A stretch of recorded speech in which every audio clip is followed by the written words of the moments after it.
자, 반갑습니다. 2015년 4월의 두 번째 일요일입니다. 지난주는 부활절이었고요. 이제 성령 강림절을 향해서 갑니다. 그리고 봄입니다. 이 동네 퍼블릭 스쿨은 다음 주가 스프링 브레이크예요. 뭐 대학이야 뭐 상관없겠지만 엘링턴도 스프링 브레이크죠. 파밍턴 어떻습니까? 파밍턴. 뉴욕은 지난주에 했다고 그러더라고요. 그래서 이번 주는 또 학교를 다닌다고 그러더라고요. 날이 따뜻해졌고 또 따뜻해진다고 하는데 뭐 비 소식도 좀 있고요. 그래도 봄입니다. 날 좋으면 아이들하고 공원이라도 한번 나가보시기 바랍니다. 새싹도 돋아나고 꽃도 피고 시간이 지나간다 그런 생각이 드는데 결국은 세월이 바뀐다 하는 것이 아닌가 싶어요. 물론 겨울은 다시 옵니다. 지난주에 그러더라고요. 좀 추웠던 때가 있었잖아요. 그래서 아침에 왜 이렇게 춥냐고 뭐 투덜투덜거리길래 제가 그랬어요. Christmas is coming.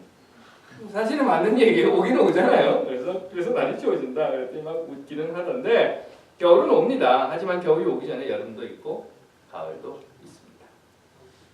겨울에 움츠렸던 몸이 기지개를 피듯이 겨울에 숨어 있었던 꽃봉오리가 조금씩 꽃을 피우고 또 역사의 겨울 속에 숨겨져 있었던 국민들의 숨결이 되살아나는 그런 봄이 되기를 기다리고 4월 그리고 봄입니다. 기도할게요. 하나님 이미 우리에게 보여주시고 알게 하여 주신 대로 모든 것이 죽은 듯 보였던 겨울의 땅에서 새싹이 돋아납니다. 새로운 생명이 돋아나는 땅에서 새로운 역사를 돋아나게 하는 우리들의 삶이 하나님의 뜻을 이 땅 위에 이루어가는 삶이 되게 하옵소서. 아멘. 성서에 보시면 민수기라고 하는 책이 있어요. 구약 성서 중에 있는데요. 이 내용은 히브리 백성들이 이집트를 탈출해서 가나안 땅, 약속의 땅으로 가기까지의 그 한 38년의 여정을 기록해 놓은 책입니다. 이 민수기라고 하는 것은 갈대바다, 성서에서는 물론 이제 홍해라고 나와 있죠. 갈대바다라고 하는 그곳에서 이집트 군대가 쫓아오는 그 절대절명의 위기를 무엇인가 놀라운 하나님의 기적으로 해서 살아나게 되고 그리고 약속의 땅인 가나안까지 들어가는 그래서 가나안이 눈앞에 보이는 그 요단강까지 가는 그 긴 여정입니다. 다시 말씀드리면요, 이 민수기라고 하는 책은 노예에서 자유인이 되어가는 그 중간 과정, 그 히브리 백성들이 노예였던 상황에서 이제 자유로운 사람이 되어가는 그 중간 과정을 겪어가는 그 일들을 적어놓은 것이라는 말입니다. 이집트에서는 노예로 살았었어요. 그렇기 때문에 주면 먹고 시키면 하고 안 주면 굶고 안 시키면 안 하는 그것이 노예였습니다.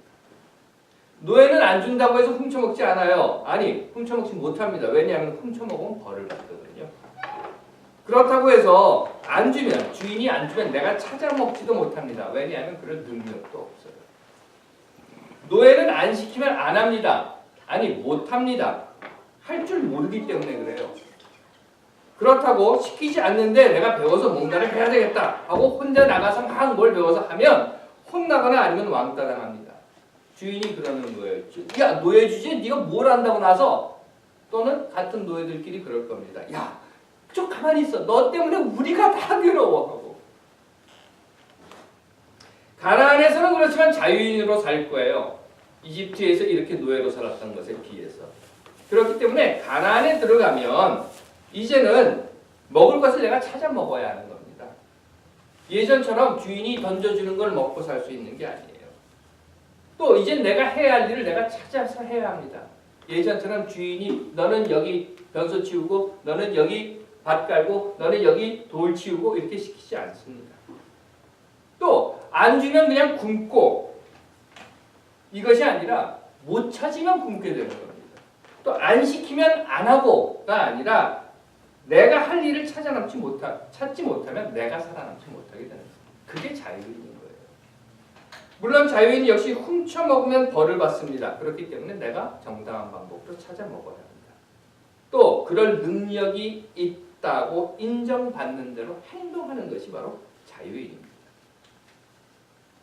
앞에서 말씀드렸어요. 노예는 안 시키면 안 하면 그만이에요. 하지만 자유인은 누가 시키든 말든 내가 배워서라도 해야 하는 겁니다. 이제는 네가 뭘 한다고 나서 하고 야단치는 주인도 없습니다. 내가 배워서 앞장서 가면 야 너 때문에 우리가 다 괴로워 하지마! 라고 하는 동료들도 없습니다. 오히려 내가 배워서 앞장서 가면 부러워하는 동료들은 생길 겁니다. 물론 시기하는 동료들도 생깁니다. 그건 어쩔 수 없죠. 그렇다 하더라도 내가 해야 할 일을 내가 찾아 해야 하는 것이 바로 자유인인 것입니다. 일하면 먹고 사는 모든 것을 내가 책임져야 하는 겁니다. 그래서 우리는 자유인이라고 부릅니다. 민수기의 히브리 백성들은 지금 이 변화의 사이에 서 있는 거예요. 앞에서 말씀드렸던 것처럼 이집트의 노예 생활에서 도망을 쳤고 이제 가나안의 자유인으로 살아가게 될 그 중간에 이 노예와 자유인으로 변해가는 그 과정이 광야 안에서 일어나고 있는 거예요. 이제는 이거 해라 저거 해라 일 시키는 주인이 없습니다. 안 한다고 때리는 관리자도 없습니다. 이제는 내가 내 마음대로 자기 하고 싶은 대로 할 수 있는 것을 할 수 있습니다. 그런데 문제가 있어요. 그건 뭔가 하면 먹고 사는 겁니다. 신부는 이제 더 이상 노예가 아닌데 신부는 자유인이 되었는데 배는 아직도 노예입니다. 먹고 살아야 해요. 그래서 광야에 있는 동안은 하나님께서 먹을 것을 주십니다. 자, 지금 이제 건너가는 과정이야. 그렇기 때문에 너희의 삶의 모습은 자유인으로, 아니 너희의 머리 생각은 자유인으로 바뀌어가지만 아직도 내 배는 노예지. 그러니 너희가 가나안에 들어갈 때까지는 내가 너의 배, 노예인 배, 너의 꼬르륵거리는 그 배는 내가 책임져 줄게. 그래서 먹여주었다는 겁니다. 물론 가나안 땅으로 들어간 그 순간, 요단강을 건너서 가나안 땅에 첫 발을 내디딘 그 순간부터 하나님은 더 이상 그들에게 먹을 것을 주지 않으셨어요. 그리고 이렇게 이야기하십니다. 이제는 너희들이 가나안 땅에서 소출을 얻어서 스스로 먹어라. 아이들이 자라나는 것을 보면 부모가 된다는 것이 결코 쉬운 일이 아니다라고 하는 것을 느끼게 됩니다. 물론 아이들의 입장에서 본다고 하면 아마 그럴지도 모르겠어요. 야, 자녀 노릇하기도 쉽지 않아. 그리고 하지만 부모의 시각에서 본다고 하면 이런 겁니다. 아이들이 막 뛰어가다 넘어져 봐요. 어떻습니까? 부모의 마음이 아프죠. 얼른 뛰어가서 아이를 번쩍 안아가지고 일으켜주고 흙도 털어주고 막 닦아주고 어디 다쳤니? 아프지 않니? 아이고 이런 피 나는 것 봐라 하고 해주고 싶은 마음이 있을 것입니다. 우리말에 이런 이야기가 있어요. 눈에 넣어도 아프지 않다. 그런 아이들인데 무엇인지 다 해주고 싶은 것이 부모의 마음일 겁니다. 하지만 아이들이 자라나면요. 어느 정도 자라면 무엇이든지 다 해줘야지 하는 그 부모의 마음을 멈춰야 할 때가 옵니다. 그럼에도 불구하고 그 시기를 모르고 계속 아이들을 붙잡고 어디 아프니 어디 다쳤니 불어주고 닦아주고 일으켜 세워주다고 하다 보면 결국 아이들을 망치는 결과를 낳게 되고 맙니다. 그렇기 때문에 때로는 아이들이 넘어져도 일으켜주지 않아요. 그냥 놔둡니다. 자기 혼자 일어설 수 있도록 그냥 지켜보고만 있습니다. 그리고는 이제는 혼자 서고 혼자 걷고 혼자 뛰고 하는 것뿐만 아니라 아이들 스스로 혼자 무언가 일하도록 해야 합니다. 물론 부모의 입장에서 보면 참 한심해 보일 수도 있을 거예요. 야, 이제는 네가 이거 글씨 써. 이게 손으로 쓴 거냐 발로 쓴 거냐 하는 생각이 들 수도 있을 거예요. 뭐 미국도 그렇다고 그러더라고요. 아이들 그 프로젝트 주면 엄마들이 또 다 옆에서 써주고 그려주고 그런다고 그러더라고요. 풀칠해주고. 그러다 보니까 이런 생각이 들 겁니다. 이건 이렇게 해야 되고 저건 저렇게 해야 되고 이리로 가야 되고 저리로 가야 하고 하면서 간섭을 하는 것. 그렇게 하다가도 보면 답답해요. 그럼 부모는 이런 생각이 들 거예요. 야, 한다라 내가 해줄게 하고. 사실 넘어져서 울고 있는 아이에게 자 일어나 너는 일어날 수 있어 어서 일어나 봐요 하고 용기를 불어준다는 것 말은 쉽지만 그렇게 부모의 입장에서 쉽지는 않습니다. 아이들이 서툴게 이것저것 건드리고 때로 실수하고 넘어뜨리고 깨뜨리고 쏟아붓고 하는 그런 과정을 그냥 보고 있는 것 내가 치워라. 여기 미국 부모들 보면 참 답답할 때가 많이 있어요. 내가 치워라. 나 같으면 확 치워주겠구만. 내가 치워라. 그리고 10분이고 계속 내가 치워라 하고 있는 그 부모들. 내가 그냥 해버리면 더 나을 것 같아요. 오히려 기다리고 있는 것, 이야기하는 것이 더 힘들 수도 있을 겁니다. 하지만 그렇다고 해서 부모가 다 해주면 결국 아이들은 혼자 서지 못합니다. 그래서 부모들은 비록 답답하고 속 터지는 일이 있다 하더라도 아이가 하는 일에 손대지 않는 겁니다. 정말 아이가 스스로 할 수 없는 때도 있어요. 그럴 때는 힘들게 끙끙거리고 붙잡고 하다 안 될 때는 살짝 모르게 도와주는 겁니다. 이렇게 하는 이유가 뭐죠? 이미 앞에서 말씀드렸습니다. 언제 때가 될 때 아이들은 더 이상 부모의 물리적인 도움을 필요로 하지 않는 완전한 자유인이 되게 하기 위한 것입니다. 지난번 이곳에서 세월호 참사로 자녀를 잃은 두 분의 어머님들이 오셨었던 것 여러분들 기억나실 겁니다. 그 중에 그 동혁이 어머니라고 하시는 그 김성실 씨, 또 경빈이 어머니라고 하시는 전인숙 씨와의 만남이 있었죠. 두 주 전인가요? 세월호 유가족들이 특별법 폐기를 위해서 삭발식을 하는 것을 봤습니다. 사진에 보니까 두 분이 나와 있더라고요. 그 중에 한 분인 동혁이 어머니 그 김성실 씨가 간담회가 끝나고 이곳을 떠나실 때 제게 이런 말씀을 하셔요. 목사님, 하나님께 잘 좀 기도해 주세요. 진정 안타까운 심정으로 제게 말씀을 하셨을 텐데 사실 저도 그렇게 제게 목사님이 하나님 잘 아시니까 좀 기도 좀 잘해 주세요 라고 하는 그 말에 예 그럴게요 하고 선뜻 대답을 드리지 못했었습니다. 그 이유는 무엇이었는가 하면 내가 하나님에게 바로 그 김성실 씨가 바라는 기도를 하기에 앞서서 그러니까 하나님 김성실 씨 기도를 들어주십시오 라고 이야기하기에 앞서서 과연 그분이 원하시는 것, 그분이 이루고자 하는 것, 그분이 행하고자 하는 그것에 나는 정말 나름 무언가 하기는 했는가? 물론 맞습니다. 저도 세월호 참사 진상 규명을 하기 위해서 여러 가지 일들을 했어요.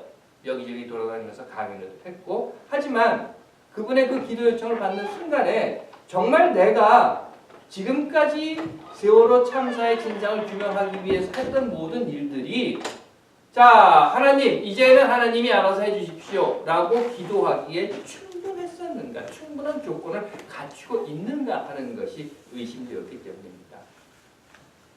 다시 말씀드리면 나는 내가 할 것 다 하고 내가 할 만큼 다 하고 그래서 이제는 난 더 이상 할 게 없습니다. 그러니 하나님 당신이 알아서 하십시오. 당신이 이 문제 해결하십시오 하고 당당하게 말할 수 있는 기도할 수 있는 그런 자리에 있었는가 라고 하는 것이 의심되었기 때문에 제가 김성실 씨에게 그럼요 제가 기도할게요 라고 대답하지를 못했던 것입니다. 사실 이 설교문을 치면서 제 스스로도 생각을 해봤어요.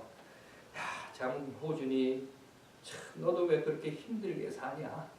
그냥 기도해달라고 하면 기도하면 되지. 그걸 그 다음에 하나님이 듣든 안 듣든 하나님이 그대로 이루어주든 안 이루어주든 그건 내가 책임질 것 아니잖아. 그러니까 내가 기도할 자리에 있네 없네 할 짓을 다 했네 안 했네 그건 내가 고민할 것 아니고 그냥 기도해 주세요. 그러면 그리고 기도한다고 해. 그러면 되잖아 라고 생각을 해보기도 했습니다. 그런데 그게 안 됐던 것은 저는 제 스스로가 자유로운 사람이라고 믿기 때문입니다. 아니 더 정확하게 나는 자유인이다 라고 믿고 싶기 때문인 것인지도 모르겠습니다. 그 말은 어쩌면 저는 노예와 자유인의 중간에 어정쩡하게 끼어있는 사람인지도 모른다.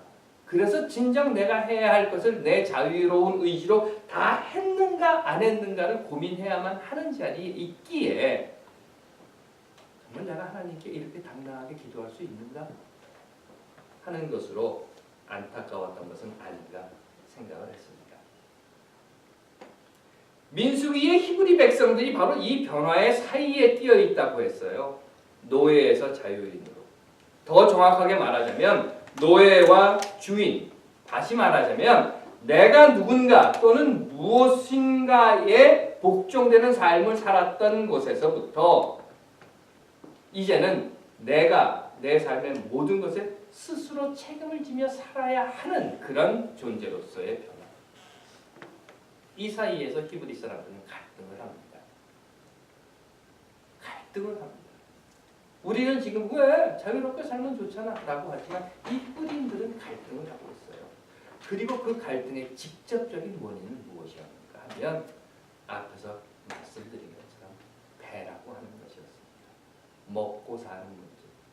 그리고 먹고 사는 게 채워지면 그 다음에 뭐가 됩니까? 주머니에 집어넣습니다. 미국으로 이주를 하셔서 여러분들 다 저와 똑같은 것을 느끼신 겁니다. 처음 어느 집이든 들어갔을 때 보면 덩하니 비어있는 곳에서 여기도 비어있고 저기도 비어있는 공간인데 한 달, 두 달, 한 3개월, 6개월, 1년쯤 지나고 나면 더 이상 가구를 들여놓을 자리가 없게 되는 그런 우리의 삶이라고 하는 것은 다만 집 안의 문제가 아니라 우리의 주머니요, 우리의 생각까지도 마찬가지라고 봅니다. 그러다 보니까 배라고 하는 것으로 갈등을 했던 사람들이 이제는 조금씩 배를 넘어서서 가슴으로, 가슴을 넘어서서 주머니로, 주머니를 넘어서서 내 집안에 들어놓는 냉장고의 크기로 변화되어 갔던 겁니다.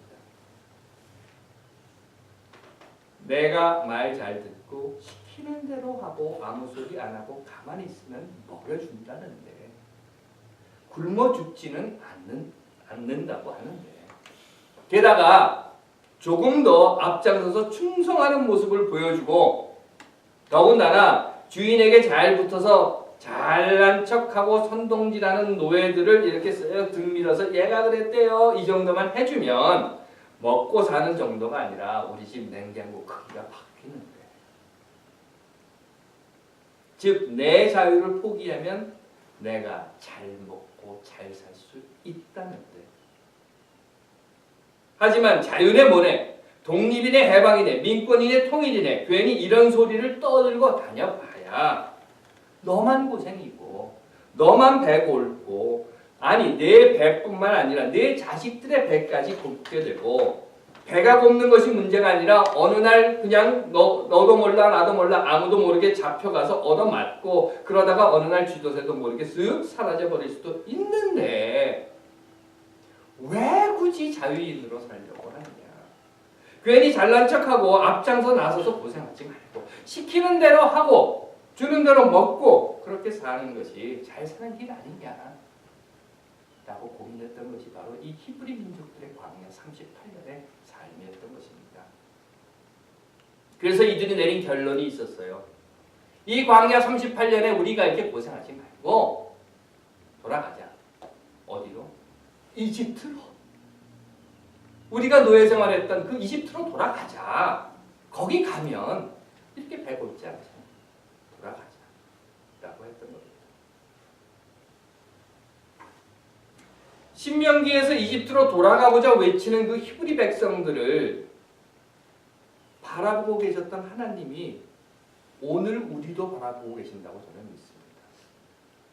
그리고 신명기에서 이집트로 돌아가자 하고 외치고 있는 우기고 있는 치고받고 싸우며 갈등하고 고민하고 그리고 앞장서 가는 사람들의 그 뒷발을 잡아 끌었던 그 백성들을 보면서 답답해하셨던 그 하나님이 오늘 우리의 삶을 보시면서 답답해하고 계시지는 않겠는가 생각을 해봤습니다. 그렇다면 우리가 기도할 때 하나님 아버지 하는 그 아버지의 모습으로 하나님 어머니의 모습으로 하나님 부모님 하는 그 부모님의 모습으로 이놈들아 그만둬 내가 알아서 해줄게. 야 그게 개발세발 손으로 쓴 거냐 발가락으로 쓴 거냐 나 지워버려. 색칠을 거기다 그렇게 하면 어떻게 비켜. 거긴 그렇게 세우는 게 아니야. 내가 해줄게. 비정규직, 보편적 복지, 자원외교, 청문회, 방산비리, 청와대 비선실세, 청년실업 그리고 며칠 전에 일어났었던 경남기업 성완종 뿐만 아니라 한일관계 독도 문제, 사드 문제 야야야 다 관둬라. 내가 알아서 정리해주고 내가 다 해줄게. 하고 말씀하고 싶으실 수도 있을 것입니다. 하지만 하나님은 그렇게 하지 않으셔요. 왜? 아이에서 어른이 되기 위해서 쓰러진 아이를 일으켜주지 않고 혼자 일어설 수 있도록 일어나라고 부추겨주고 용기를 주는 부모처럼 이 사람들이 자유를 포기한 노예에서 스스로 책임지는 주인으로 변화되기를 바라시기 때문에 오늘도 하나님은 우리보다 더 답답한 마음으로 우리들을 바라보고 계신 것은 아닌가. 저는 그렇게 생각합니다. 이번 목요일이 16일입니다, 여러분.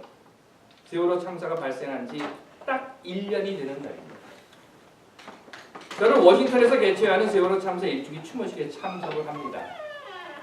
그리고 이번 추모식에서는 저는 거기에 모인 분들과 토론회를 하고자 했어요. 지금까지 강연회를 다녔습니다. 여러 곳에 강연회를 다니면서 이렇게 이야기를 했어요. 세월호 참사는 왜 일어났는가? 한국 근현대사 속에서 이러한 것 때문에 세월호 참사는 일어났고 그것이 원인이 되었기에 해결 방안은 이런 것이다 라고 역설을 했었습니다. 하지만 이제 1년이 되는 시점에서 저는 그분들과 토론회를 하는 목적이 그러면 여러분들은 어떻게 생각하십니까? 라고 하는 것을 묻고 싶은 것입니다. 특히나 여기 미국에 살고 있는 한국인으로서 어떻게 해야 하는가? 여러분들은 어떻게 생각하는가? 여러분들은 무엇을 할 것인가? 그것도 누군가가 이렇게 해야 합니다. 이쪽으로 가야 합니다가 아니라 여러분들의 자유로운 의지로 우리는 이렇게 할 것입니다. 라고 하는 이야기를 함께 나누고자 토론회를 하기로 했습니다. 어찌 보면 이런 일들이 부질없는 것이다 생각하는 사람들도 있을 겁니다. 또 어떤 사람들이 이런 이야기도 합니다. 세월호 이야기 지겹다. 이제는 말하지 마라. 그만하자. 또는 어떤 사람이 이런 이야기들도 합니다. 배보상금 그만큼 준다는데 이제 그거 받고 끝내라. 또는 정치 세력, 정치 공세다, 종북 세력이다 이런 말도 합니다. 하긴 홍준표의 보편적 급식 중단 사태 거기에 항의를 하니까 홍준표가 그랬다고 하죠. 보편적 급식 중단에 항의하는 사람들 뒤에는 종북 불순 세력들이 있다. 밥그릇에 무슨 종북이 있고 무슨 불순 세력이 있습니까? 그렇다 하더라도 어떤 사람들이 어떤 말을 한다 하더라도 저는 이 세월호 참사의 진상을 규명하는데 제가 할 수 있는 일들을 계속해 나갈 것입니다. 이유는 간단합니다. 나 이렇게 한다 라고 하는 이 결정은 내가 자유인으로 주인으로 사는 길이라 믿기 때문입니다. 나는 이미 이집트를 떠났습니다. 그리고 더 이상 노예가 아닙니다. 이제 다시 이집트로 돌아갈 수는 없습니다. 아니 돌아가지 않을 것입니다. 삶의 여정에서 이제 이집트를 떠나 가나안으로 가는 그 발걸음에 내 발이 디뎌져 있다고 하는 것을 자랑스럽게 여길 것입니다. 더하여서 이것이 하나님께서 세상을 만드시고 이 땅에 하나님의 나라가 이루어지게 하라는 그 명령에 맞는 행동이라고 제가 믿기 때문입니다. 하나님께서 사랑하시는 여러분, 여러분들은 자유인들이요. 여러분들 모두는 여러분들의 삶의 주인입니다. 여러분들의 삶은 여러분들이 결정하시는 것입니다. 그렇기에 노예로 돌아가지는 마십시오. 그렇다 하더라도 저는 여러분들에게 여러분들이 저와 같은 생각으로 같은 방향으로 가야 한다라고 말씀드리지 않습니다. 여러분들이 저처럼 살아야 합니다라고 말하지 않습니다. 다만 민수기를 통해서 민수기를 바라보고 있는 그 하나님의 모습을 통해서 노예와 자유인 사이에서 갈등하는 히브리인들의 그 삶을 보면서 저는 여러분들께 이렇게 말씀드리고 싶습니다. 여러분이 누구시든지 어떤 삶을 사시든지 여러분들 스스로 결정하시고 여러분들 스스로 책임지시는 자유인으로 사시기 바랍니다. 하나님께서 사랑하시는 여러분, 여러분들이 여러분들의 삶의 주인입니다. 또한 여러분들의 삶은 여러분들의 책임입니다. 노예로 살 것인가 주인으로 살 것인가 어찌 사시든 여러분들이 결정하십시오. 기도하겠습니다. 하나님, 우리들이 어떤 결심을 한다 하여도 어떤 삶의 결정을 한다 하여도 우리의 자유로운 삶으로 하게 하시며 또한 우리들의 자유로운 삶으로 결정한 우리의 발걸음이 하나님 편에 서는 자들이 되게 하옵소서. 아멘.